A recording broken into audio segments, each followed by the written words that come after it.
Far out in the uncharted backwaters of the unfashionable end of the western spiral arm of the galaxy lies a small, unregarded yellow sun.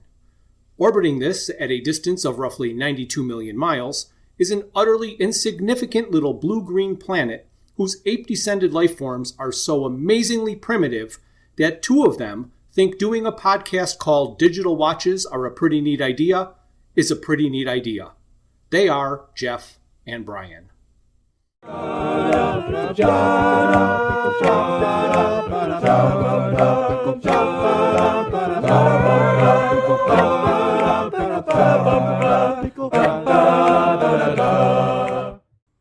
there, this is Jeff. I'm with my friend Bryan, and this is our Independence Day bonus episode. Hey Jeff, how are you? Well, I'm doing great, Bryan. How are you? Well, Jeff, I'm feeling unconventional. Unconventional? Why are you feeling unconventional? Oh, well, I did get to attend the FanEXPO in Philadelphia in 2023, and it was a pretty exciting weekend, and I think we should have a quick discussion about it. What do you think? I think that sounds like a good idea. I was supposed to hopefully be there with you, but scheduling just didn't work out. Yeah, I know. It's exciting, and I hope we can do it again sometime. In fact, I think I might be able to come out there and see you in Chicago, and maybe we can go out there then. That would be great. So, tell me about this convention. Last year, we were able to get together, and we attended FanEXPO in Philadelphia. Yes. And we had an awesome time. Absolutely. And since that time, of course, you've gotten super busy with your farm and your horses and all that kind of thing, right? Which is really exciting. But last year I was so excited, I thought I'd go ahead and buy tickets for this year. Right. And I was going to hold off until I was sure I could make it, of Exactly. which I wasn't able to. Exactly. So I debated back and forth about whether or not I was going to attend myself. And I thought, for the sake of the podcast, I'm going. Dressed up as the captain? Oh, well, I actually put on my telephone sanitizer's second class costume. Okay. So the regular man on the street. The regular man on the street, and it doesn't really look like a costume, but it does have a graphic t-shirt, so people tend to talk to me with that. Right. Oh, my goodness. So I had quite the adventure going on those 3 days of the event. Okay. The first day, as you know, we both like to attend the sketch duels. Yes. Explain what those are. Yep. For those that are uninitiated to sketch duels, usually it's two artists. Sometimes it's more that sit with the moderator. The moderator asks questions from the audience to get the cartoonists started with a sketch. They'll do a mashup or a character in an unusual situation or just a character that they want to do. And then the artists pseudo-compete for the quality of their images with each other. And as you remember, when we went last year, Joe Wass, who's a artist renowned himself, known for his portrayal of Charlie the Tuna, right, was the moderator in most of those events that we attended. Yes. Some of them were sparsely attended, and you and I, both walked away with sketches. Correct. Because at the end of the sketch, they, at least when Joe was doing it, at the end of the sketch duel, they raffled off via a ticket the different sketches. As I said, you and I both were able to win different sketches for different duels and stuff. Correct. So here I am thinking to myself, I got this great opportunity. I'm sure to win a sketch this year. Well, of course. And at the first one I got to, I was walking in as they were calling the numbers, so I was too late for that one. Traffic. And then the next one that I went to was held in the artist alley out in the common area of the convention, so that was heavily attended. Right. So the tickets were not in my favor. Nope. And I was beginning to think that I would have no success at all, whereas last time we went, we had glorious, success. Right. I believe you won 2 different sketches in 2 different duels. Yes, exactly. And so Oh, Saturday I'm on my way to the show and I get stuck in this incredibly long traffic line. Somehow I got stuck in a line going to a document shredding event Oh, rather than getting onto the public Patco train that was going to take me into the city where I could walk up to the convention. So I spent an extra hour in traffic that I didn't intend. oh, And of course, that made me a little grumpy, but I did make it to all the events and I had a good time. In fact, that particular day, I'm walking around the showroom vendor floor and I met a young woman and her partner. I didn't actually catch whether they were husband and wife or not, but she had a booth where she was selling some of her laser created dice towers. oh, And as you know, I've had my own little battle with a dice tower. yes. And we've discussed that before with the concept of prototyping and all that kind of stuff. But what I found infinitely fascinating about this young woman and her approach to it is she came up with a beautiful, beautiful design that her dice tower looks like a book. Okay. Just like mine did in the end. And it consisted of a living hinge made from a laser etched edge. And I'm not sure if you're familiar with that concept at all, but it's basically tiny little laser cut lines in a pattern that allows the wood to bend around a semicircle, as a hinge. Oh, all right.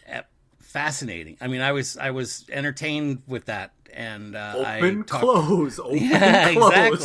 Exactly. And then she did the simplest thing that I never even thought of, which was you open the book and the tower for the dice is lying snugly inside it, which you simply lift up and you can roll the dice through the top and they come out the bottom.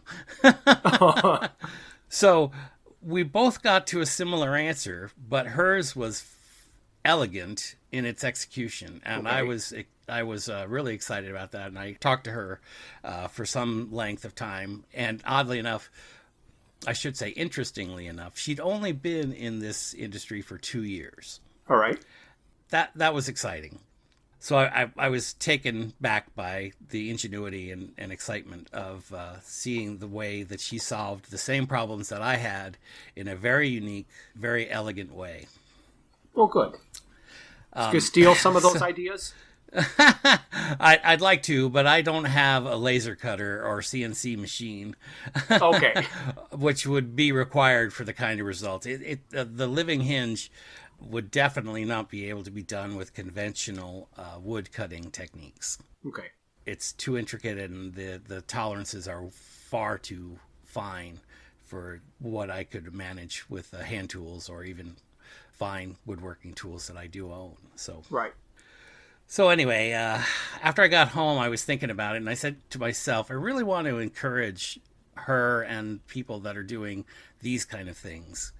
So I went out to my workshop and fumbled through my pile of wood and found a couple of pieces of maple that were bird's eye maple. Okay. Some of the finer pieces of wood that I had, they're smallish pieces. I mean, they were maybe 12 by 10 by a little over a quarter inch, so like 3/8 of an inch thick, and made sure they were nicely square and nicely, not finished sanded, but sanded.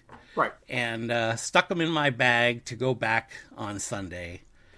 And I have to tell you, after having gone through what would have been 6 duels at that point and having lost every one of them, right, I was beginning to wonder why I was taking any time to go back to the convention. Right. Oh, but I was wrong. Oh, so wrong. As you know, Saturday at these conventions is just packed full of people. Correct. I mean, yeah, shoulder to shoulder. Oh my gosh, the mob of humanity was just amazing.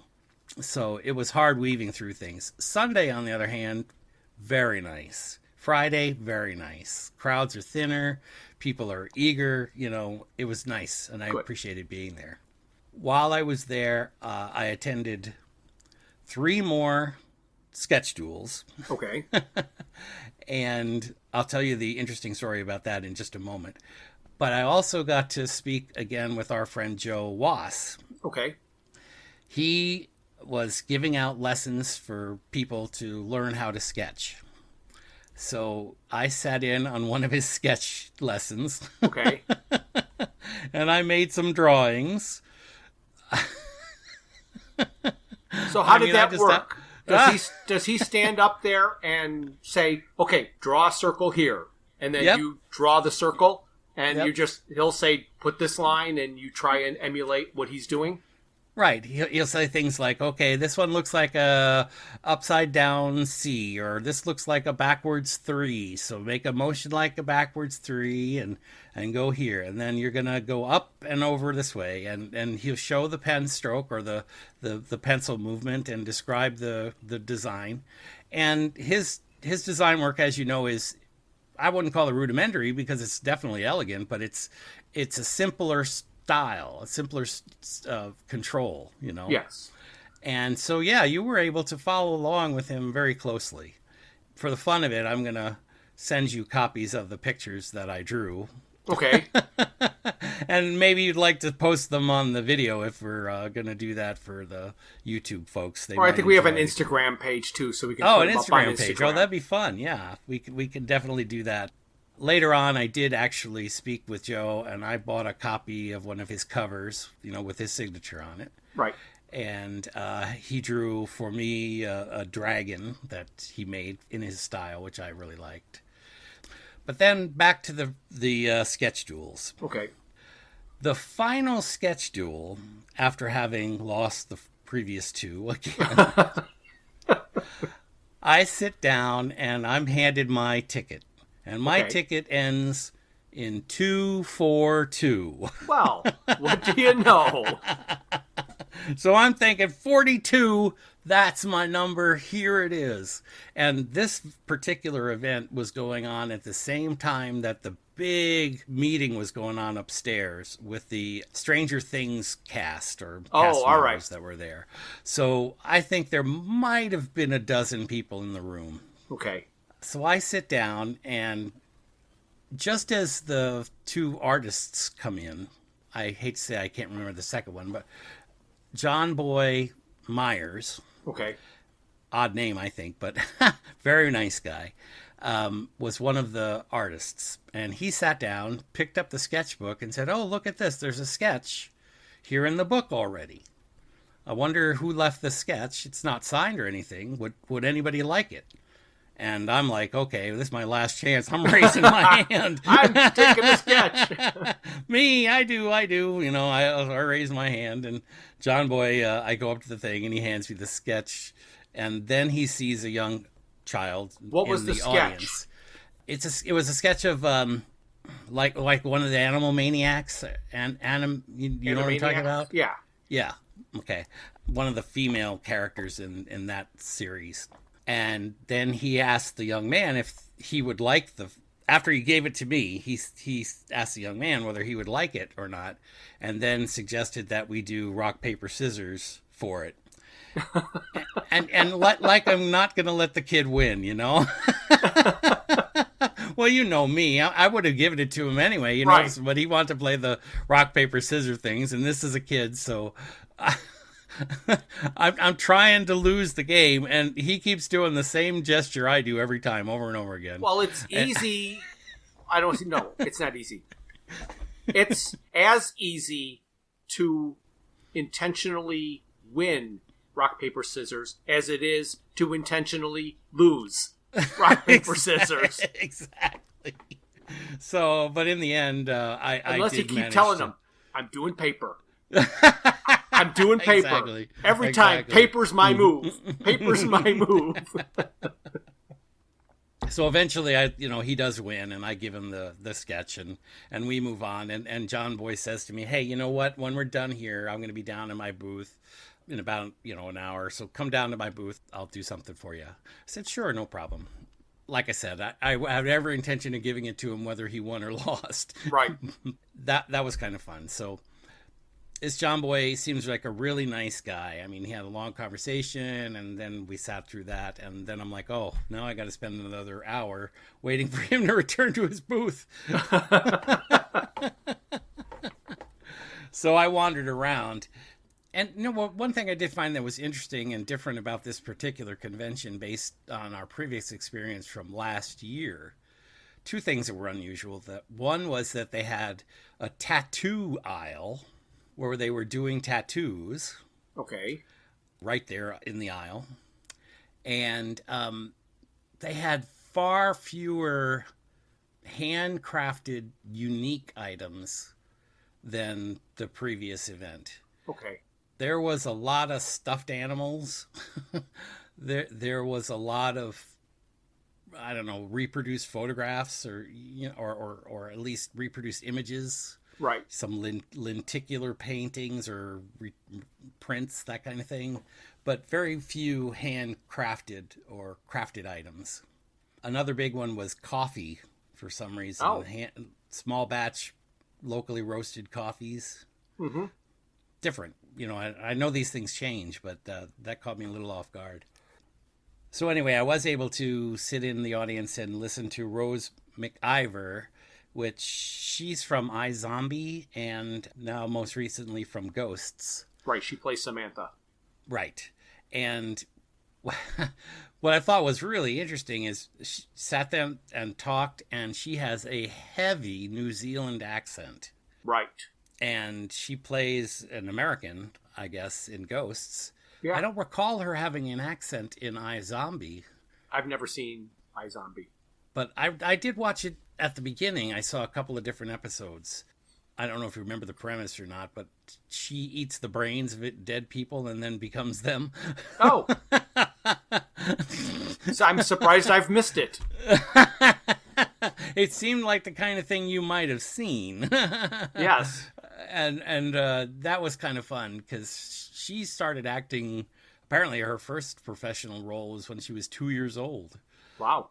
She was at what did we determine? Like age 12 or something. She was in Xena. Yeah, and earlier than that, I did kind of look it up after you told me that, and it kind of makes sense that she lives in New Zealand. Mm-hmm. She was in, I think, all 5 of the Hercules movies that preceded the TV show. And then she was in at least one episode of the TV show Hercules and the episode of Xena. So that was all shot in New Zealand. Wow. Yeah. Right. So that was interesting. I did say that. I did get to see that. And you know what? I just thought of something. I actually did win a sketch prior to my last sketch duel. So you've lied to our fans. Oh, I've lied to everybody. and probably the only reason was that this was... I meant to bring up one other thing while I was thinking about that. Joe Wass was the moderator for the sketch duels that we saw together. Right. They brought back a sketch duel moderator from their previous FanEXPO exhibitions to moderate here in Philadelphia this time. Okay. And he did it the way I think it was always intentionally done at the beginning, which was the 2 artists would create a sketch, then they would call a number. The person would get the opportunity to pick one of the 2 sketches, and whichever sketch that person picked, that artist was the winner of that round. Rather than saying, we're raffling off this one, they're just drawing, and if you won the second one, you get whatever's left over. Right, exactly. So the one where I did win a sketch of Tom and Jerry. Okay. The moderator was kind of yabbering on, and one artist was doing a lot of the answering. I guess he was just talking a lot, and he made maybe 2 sketches during that time, but the other artist was just sketching away. I mean, he must have produced like 10 sketches in the time where they were sitting there. So wow.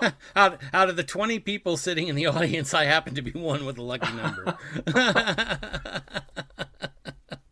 Did you get one of the guy that was just drawing and drawing and drawing and drawing? Yep. Yes, okay. I did. Yep. And I wish I had been if I had been 1 or 2 people before, I would have been able to get his sketch of Underdog, which was fantastic. I mean, I love Underdog, but I got a sketch of Tom and Jerry. Okay.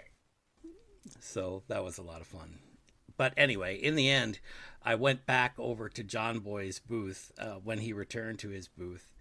And again, he was a very nice gentleman, highly motivated, highly motivating to other artists and that kind of thing. And sitting there talking to him for a few minutes. And then he asked me whether I wanted a sketch or something else. And I said, I'd like a sketch. And then he looked like he thought that would take too much time. So he reached over and grabbed a copy of one of his cover art, Spider-Verse comics. Okay. He did a cover art for one of the early Spider-Verse, I guess. All right. Comic books. He handed that to me, and I shook his hand and came on home. So it's funny, because if I hadn't gone on Sunday, I never would have been in the 42 vortex. Right. And I wouldn't have been as lucky as I ended up being on that day. So in my mind, you're still carrying around a piece of maple. Oh, yeah, that's right. I did forget to mention that I dropped that off. Oh, so you said, hey, here's some wood? Right. I know it sounds creepy, and I when I went up to the booth, I'm like, oh God, I hope she doesn't think I'm a jerk or a weirdo or whatever. I walked up to her and said, look, I wanted you to have this. It's some bird's eye maple from my collection, and I really want to encourage you to continue to do this work and to continue to expand what you're doing, because of all the people that I've seen in this particular vendor's alley, you're doing some of the most creative problem solving and some of the best work that I've seen here. Wow. And she seemed very moved by it, and her partner, I think husband, came over and gave her some suggestions as to what they might do with the pieces of wood. And I thanked her once again and walked off. Her company is Fire and Ash, and okay. I know they're on Twitter and that kind of thing. That's Fire with a Y and Ash with an E at the end. Okay. You can find them on all the regular platforms. It was exciting to talk to her and to encourage what I consider a new artist, you know? Oh, good. Yeah, absolutely. So, Bryan, other than Rose McIver, was there anybody else interesting that you saw at the convention, celebrity-wise? Oh, yeah, there were. I didn't actually get up close or personal with anyone, but I did see Henry Winkler was there. And I know that you've seen him at conventions before, because you mentioned him before. Yes, I stood in his line, and I had him sign a trading card from Happy Days for me. And when you're going to meet these celebrities, you don't want to tell the same things or try and say the same jokes that they've heard a million times. So you're trying to come up with something that you want to talk to them about. Right. Anytime I have seen any other celebrity talk about Henry Winkler, they've always described him as the nicest guy in the world. Just absolutely the nicest guy in the world. Everybody. Bar none. And they go on and on and on about it. And I'm thinking, I've heard this about people, but nobody is that nice. So what I wanted to do was I wanted to go up to him, and if you go to these conventions, if you've ever been to one, the celebrities sit next to a ticket taker, and you go to the ticket taker, you give them your ticket, they ask what you want signed, they make sure you've paid or whatever, and then you take a step to the right, celebrity sitting behind the table, they look up at you for a little bit, hi, how you doing, great, nice to meet you, sign, now you're on your way. Yep. So I thought, here's what I want to tell Henry Winkler, is that all I've ever heard is that he is the nicest guy in the world, and nobody could actually be that nice. Therefore, everybody is deathly afraid of him and does not want to say anything bad about Henry Winkler, or else, bad things will happen. So I'm in line wanting to do my little spiel about how he can't possibly be the nicest guy in the world, and I'm standing in line, and I'm looking at the ticket taker, and the chair next to her is empty. And I'm like, oh, I wonder when he's going to get here. And then, the line keeps moving. And I'm like, well, how is the line moving if he's not there? And then I noticed he wasn't sitting behind the table waiting for people. He was working the line. He was outside with the fans, standing in line, shaking hands, personally thanking everybody for coming, walking with them to the table through the whole process. So you didn't get just your 3 seconds with him. He was just out there. And I could not believe that he was actually the nicest guy in the world. And I then had nothing to say to him. Well, that's funny. So after you had told me that story, I was really curious as to that experience. So although I did not get his signature, I did stand there for quite some time and watched him interact with the crowd. And as you described, what a gentleman. I mean, he just was saying hello to everyone, as kind as he could be, out in front of the booth, standing with the people in line. I mean, it couldn't have been a more personable experience. And like you say, we've had dozens of the other kind where they sit behind a glass wall almost, and you can see that they're signing it, but you can't really react to it. Right. Yes. He was very nice, and you could tell the people that were interacting with him were enjoying the experience, and that's something special. Yeah. Definitely. He is the nicest guy in the world. The only other person that I saw there that I thought was interesting was Christopher Lloyd was there. Okay, yes. I didn't go for a signature from Christopher Lloyd either, although I do have to say the variety and expanse of what Christopher Lloyd has done in the entertainment industry is quite immense. Yes, it is. Absolutely. We may only know him as Doc. He is a producer, writer, director. I mean, for a lot of shows. I've seen his name in a lot of places and in a lot of shows that I truly enjoy. So I know that he's a real fixture in the entertainment industry. Yes, he is, definitely. Yeah, they were having a Back to Future thing, and Michael J. Fox was there too. Right, and I wondered about that, and because there was an opportunity to get signatures from Michael J. Fox, but I never saw him at his booth. In fact, I think they were having him sign things personally behind the scenes. You could buy a signature, you can provide or pick up a photograph, and then you could arrange to come back and pick it up at a later date. I know that they did do some photo op stuff, yes, but I never actually saw him sitting at his assigned table. Okay. Well, what I did see on Henry Winkler's Twitter was he did a selfie with him and Michael J. Fox, and it looked kind of like he was out at the table, but honestly, it could have been anywhere. Yeah, exactly. I was remarking to my wife, it's kind of funny when you look at the agenda or the schedule for the entire weekend, they've got photo op of this person, photo op of this person, photo op of this person. Yeah. But then when you're actually at the convention, the photo ops are all behind these draped walls.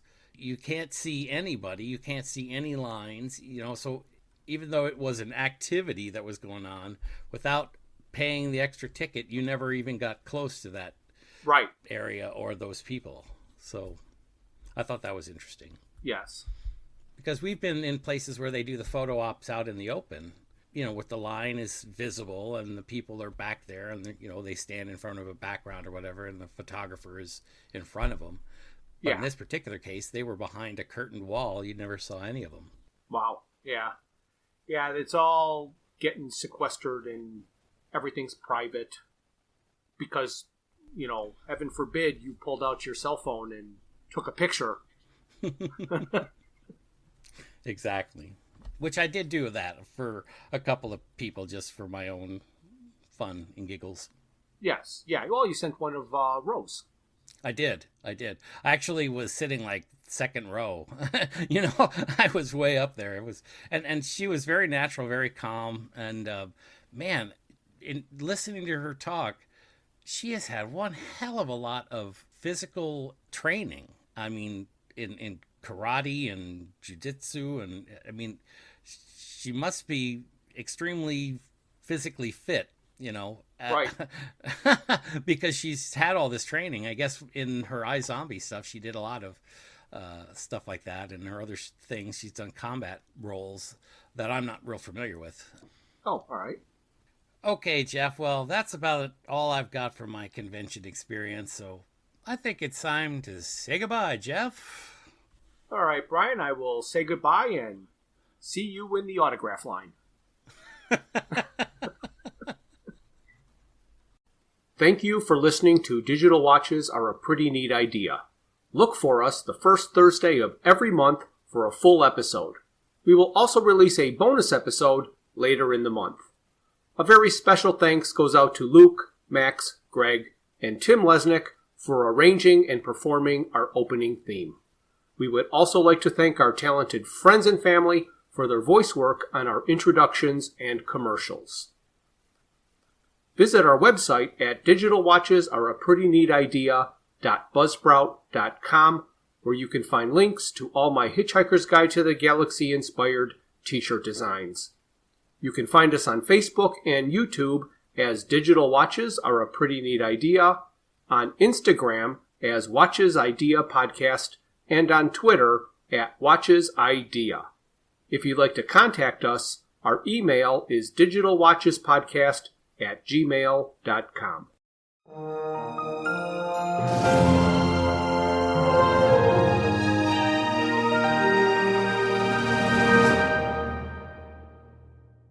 This has been a Froods for Thought production.